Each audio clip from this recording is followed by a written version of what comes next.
Adobe Illustrator থেকে কিভাবে আমরা একটি ফ্লাওয়ার ডিজাইন ক্রিয়েট করতে পারি। প্রথমে আমরা ফাইলে যাব, ফাইলে গিয়ে একটি নিউ পেজ নেব,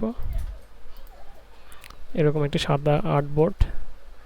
তারপর এটাকে রেক্টেঙ্গেল টুল থেকে এটাকে ব্ল্যাক করে নেব, একটা পুরোটা সিলেক্ট করব এবং এখানে আমরা এটাকে ব্ল্যাক করে দেব। ওকে, দেন আমি এটাকে Ctrl+2 দিয়ে লক করে নিলাম। এখন ফিল কালারটাকে আমি নান করে নিলাম, আর স্টকের কালারটাকে আমি রেড বা আমি রেড কালারটাই নিয়ে নিই। ওকে, এটার স্টকের ভ্যালুটা একটু বাড়িয়ে নেই।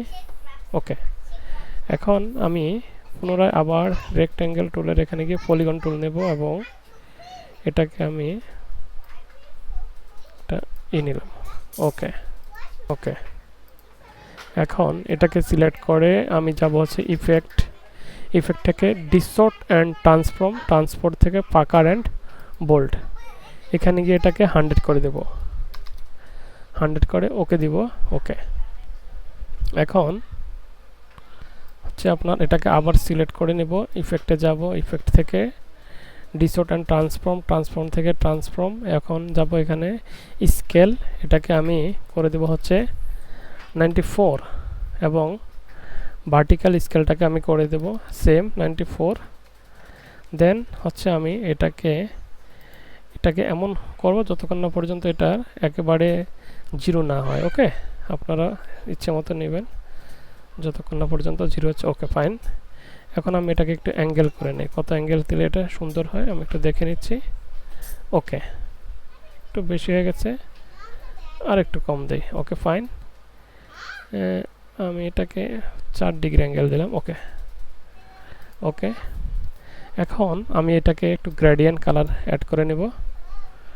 গ্রেডিয়েন্ট কালার অ্যাড করার জন্য আমি যাব হচ্ছে এখানে উইন্ডো থেকে গ্রেডিয়েন্ট অ্যাড করে নিলাম, এটাকে আমি মিডল করে নিলাম। মিডল করার পর ওকে,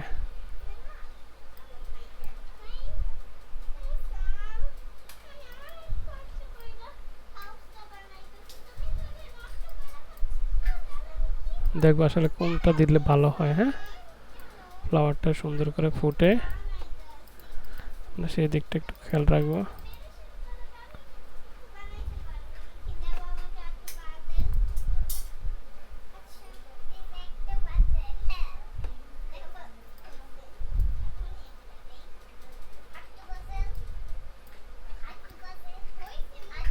ওকে, এখন ফ্লাওয়ারটা সুন্দর হয়েছে।